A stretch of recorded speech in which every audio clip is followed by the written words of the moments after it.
Hi friends, welcome to homelymealcourt. ഇന്ന് നമ്മൾ തയ്യാറാക്കാൻ പോകുന്നത് ചിക്കൻ ബ്രോസ്റ്റ് ആണ്. നമ്മുടെ കിച്ചണിൽ അവൈലബിൾ ആയിട്ടുള്ള ചേരുവകൾ മാത്രം ഉപയോഗിച്ചിട്ട് എങ്ങനെ നല്ലൊരു റെസ്റ്റോറൻറ്റ് സ്റ്റൈൽ ബ്രോസ്റ്റ് ചിക്കൻ വീട്ടിൽ തയ്യാറാക്കിയെടുക്കാമെന്ന് നമുക്ക് നോക്കാം. ചിക്കൻ ബ്രോസ്റ്റിനായിട്ട് സാധാരണ റെസ്റ്റോറൻറ്റിലെല്ലാം സ്കിന്നുള്ള ചിക്കനാണ് എടുക്കാറ്. ഞാനിവിടെ 750 ഗ്രാം സ്കിന്നുള്ള ചിക്കനാണ് എടുത്തിരിക്കുന്നത്. നിങ്ങൾക്കിപ്പോൾ സ്കിന്നുള്ള ചിക്കൻ ഇഷ്ടമില്ല അല്ലെങ്കിൽ അവൈലബിൾ അല്ലെങ്കിൽ നമുക്ക് സാധാരണ ചിക്കൻ തന്നെ ഇതിലേക്ക് എടുക്കാം. ഇനി ചിക്കൻ റെസ്റ്റോറൻറ്റിലൊക്കെ കിട്ടുന്ന പോലെ ഉള്ളൊക്കെ നല്ല സോഫ്റ്റും ജ്യൂസിയായി കിട്ടാൻ വേണ്ടിയിട്ട് ഒരു മിക്സ് നമുക്ക് ആദ്യം തന്നെ റെഡിയാക്കി എടുക്കാം. അപ്പോൾ അതിനായിട്ട് ഒരു ബൗൾ എടുത്തിട്ട് അതിലേക്ക് ഒരു 200 ml പാൽ ആദ്യം തന്നെ ഒഴിച്ചു കൊടുക്കാം. പശുവിൻ പാലാണ് എടുത്തിരിക്കുന്നത്. ഇനി ഈ പാൽ നമുക്ക് ബട്ടർ മിൽക്കാക്കി എടുക്കണം. അതിനായിട്ട് ഒരു ടേബിൾ സ്പൂൺ വിനാഗിരി ഇതിലേക്ക് ഒഴിച്ചു കൊടുക്കുന്നുണ്ട്. ബട്ടർ മിൽക്ക് ആക്കാൻ വേണ്ടിയിട്ട് വിനാഗിരി തന്നെ ചേർക്കണമെന്നില്ല, നാരങ്ങ നീരോ അതല്ലെങ്കിൽ തൈരോ ചേർത്തിട്ട് നമുക്ക് ബട്ടർ മിൽക്ക് റെഡിയാക്കി എടുക്കാം. ഇനി മിക്സ് ഒരു 15 മിനിറ്റ് നമുക്ക് മൂടി വയ്ക്കാം. ഒരു 15 മിനിറ്റ് ആയിക്കഴിഞ്ഞാൽ നമുക്ക് മൂടി തുറന്ന് നോക്കാം. അപ്പോൾ നമ്മുടെ ബട്ടർ മിൽക്ക് ഇവിടെ റെഡി ആയിട്ടുണ്ട്. ഇതൊന്ന് ഇളക്കി കൊടുക്കാം. ഇനി ഇതിലേക്ക് നമുക്ക് ഒരു ടേബിൾ സ്പൂൺ കുരുമുളക് പൊടി ചേർത്ത് കൊടുക്കാം. വീട്ടിൽ പൊടിച്ച പൊടിയായിരിക്കും കൂടുതൽ നല്ലത്. കൂടെ തന്നെ ഒരു ടേബിൾ സ്പൂൺ വെളുത്തുള്ളി ചതച്ചത്, ഒരു ടേബിൾ സ്പൂൺ മുളക് പൊടി, ഒരു 1/4 ടീസ്പൂൺ ഉപ്പ് നമുക്ക് ആവശ്യത്തിന് ചേർത്ത് കൊടുക്കാം. ഒരു 1/4 ടീസ്പൂണിൽ താഴെ മാത്രം ബേക്കിംഗ് സോഡയുടെ അളവ് കൂടാതെ നോക്കണം. 1/4 ടീസ്പൂണിൽ താഴെ മാത്രം മതിയാവും. അതിനോടൊപ്പം തന്നെ ഒരു 2 ടേബിൾ സ്പൂൺ വിനാഗിരി കൂടി ചേർത്ത് കൊടുക്കാം. ഇനി ഇതെല്ലാം കൂടിയിട്ട് നന്നായിട്ടൊന്ന് മിക്സ് ചെയ്തെടുക്കാം.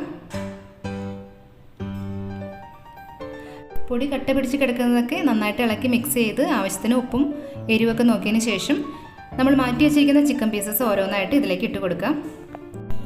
എല്ലാ പീസസും ഇതിൽ നന്നായിട്ട് മുങ്ങിക്കിടക്കുന്ന വിധത്തിൽ ഇതിലേക്ക് ഇട്ട് കൊടുത്തതിന് ശേഷം ഇതൊന്ന് മൂടി വെച്ചിട്ട് ഒരു 4 മണിക്കൂർ റെസ്റ്റ് ചെയ്യാൻ വയ്ക്കാം. കുറഞ്ഞത് 4 മണിക്കൂറെങ്കിലും റെസ്റ്റ് ചെയ്യാൻ വെക്കണം. ഫ്രിഡ്ജിൽ വെക്കുന്നതായിരിക്കും കൂടുതൽ നല്ലത്.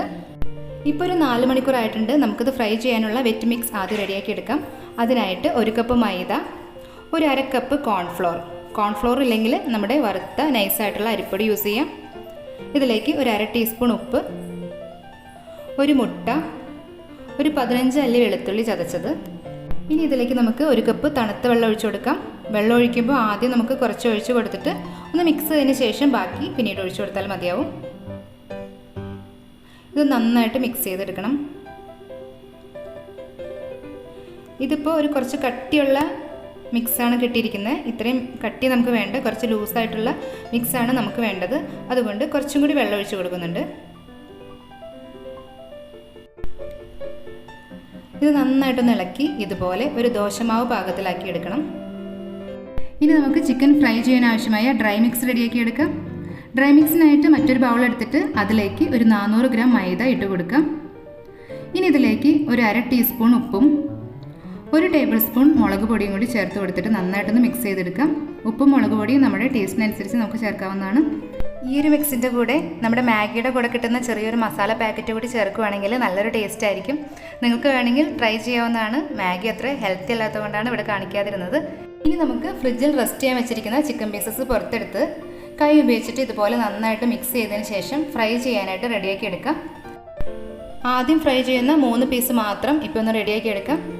ആദ്യം ഇതിൽ നിന്നൊരു പീസ് എടുത്ത് ഈ ഒരു വെറ്റ് മിക്സിൽ മുക്കിയതിന് ശേഷം ഈ ഡ്രൈ മിക്സിൽ നന്നായിട്ടൊന്ന് പൊതിഞ്ഞെടുക്കണം. കുറച്ചൊന്ന് പ്രസ് ചെയ്ത് കൊടുത്തിട്ട് നന്നായിട്ട് എല്ലായിടത്തും പൊടി ആകുന്ന വിധത്തിൽ ഇതൊന്ന് പൊതിഞ്ഞെടുക്കാം. ഫ്രൈ ചെയ്യാനുള്ള ചിക്കൻ പീസസ് റെഡിയാക്കുന്ന അതേ സമയം തന്നെ സ്റ്റൗ ഓണാക്കിയിട്ട് ഫ്രൈ ചെയ്യാനുള്ള ഒരു പാത്രം വെച്ച് അതിൽ ആവശ്യത്തിന് ഓയിൽ ഒഴിച്ചു കൊടുത്തിട്ട് ഫ്രൈ ചെയ്യാനായിട്ട് റെഡിയാക്കി വയ്ക്കാം.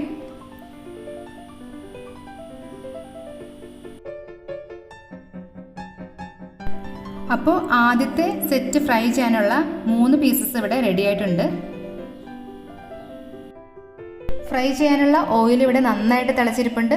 നമുക്ക് ഓരോ ചിക്കൻ പീസായിട്ട് ഓയിലിലേക്ക് ഇട്ട് കൊടുക്കാം. ഓരോ പീസും അടുത്ത് വയ്ക്കാതെ കുറച്ച് അകത്തിയാണ് ഇട്ട് കൊടുക്കാൻ. എല്ലാ പീസും നന്നായിട്ട് മുങ്ങിക്കിടക്കുന്ന വിധത്തിൽ ഓയിലിലേക്ക് ഇട്ട് കൊടുക്കണം. ആദ്യത്തെ ഒരു 2 മിനിറ്റ് ഫുൾ ഫ്ലെയിമിൽ വെച്ചിട്ട് തന്നെ നമുക്കിതൊന്ന് കുക്ക് ചെയ്തെടുക്കാം. 2 മിനിറ്റിന് ശേഷം ഫ്ലെയിം ഒന്ന് മീഡിയത്തിലാക്കി കൊടുക്കാം. ഇതിപ്പോൾ 2 മിനിറ്റ് ആയിട്ടുണ്ട്. ഇനി ഫ്ലെയിം ഒന്ന് കുറച്ച് കൊടുത്തതിന് ശേഷം തിരിച്ചും മറിച്ചിട്ടിട്ട് എല്ലാ സൈഡും നന്നായിട്ടൊന്ന് കുക്ക് ചെയ്തെടുക്കാം. കുറച്ചധികം സമയമെടുത്ത് ഒരു 10-15 മിനിറ്റ് കൊണ്ട് നന്നായിട്ട് ഇതൊന്ന് നമുക്ക് കുക്ക് ചെയ്തെടുക്കണം. എന്നാൽ മാത്രമേ ഉള്ളൊക്കെ നന്നായിട്ട് വെന്ത് കിട്ടത്തുള്ളൂ. ഇപ്പോൾ ഏകദേശം ഒരു 15 മിനിറ്റ് ആയിട്ടുണ്ട്. എല്ലാ പീസസും നന്നായിട്ട് ഫ്രൈ ചെയ്ത് കിട്ടിയിട്ടുണ്ട്. നമുക്കത് കോരി മാറ്റാം. ഒരു ടിഷ്യൂ പേപ്പറിലേക്ക് വെച്ച് കൊടുക്കുകയാണെങ്കിൽ എണ്ണയൊക്കെ നന്നായിട്ട് വലിച്ചെടുത്തോളും.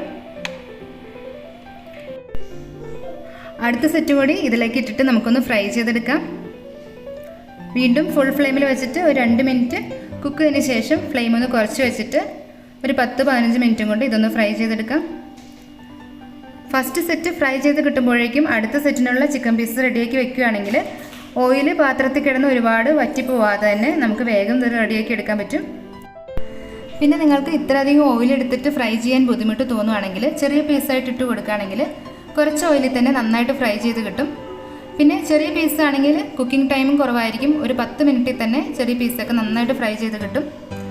പിന്നെ ഡ്രൈ മിക്സ് റെഡിയാക്കുമ്പോൾ കുറച്ച് ഓട്സൊക്കെ ഇട്ട് ചെയ്യുകയാണെങ്കിൽ അതിന് വേറൊരു ടേസ്റ്റ് ആയിരിക്കും, കുറച്ചുകൂടി ക്രിസ്പി ആയിട്ടുള്ള. അതുകൂടി നിങ്ങൾക്ക് ട്രൈ ചെയ്യാവുന്നതാണ്. മൈദയ്ക്ക് പകരമായിട്ട് ഓട്സ് ഇട്ടിട്ട് ഫ്രൈ ചെയ്തെടുക്കാം. അപ്പോൾ ബ്രോസ്റ്റഡ് ചിക്കൻ റെസിപ്പി നിങ്ങൾക്ക് ഇഷ്ടമായാൽ ലൈക്ക് ചെയ്യാൻ മറക്കരുത്. ട്രൈ ചെയ്യുകയാണെങ്കിൽ ഫീഡ്ബാക്ക് പറയാനും മറക്കരുത്. ചാനൽ ഇതുവരെ സബ്സ്ക്രൈബ് ചെയ്യാത്തവർ സബ്സ്ക്രൈബ് ചെയ്യണേ. മറ്റൊരു നല്ല റെസിപ്പിയുമായിട്ട് ഉടനെ കാണാം. അതുവരെ ബൈ. Thank you.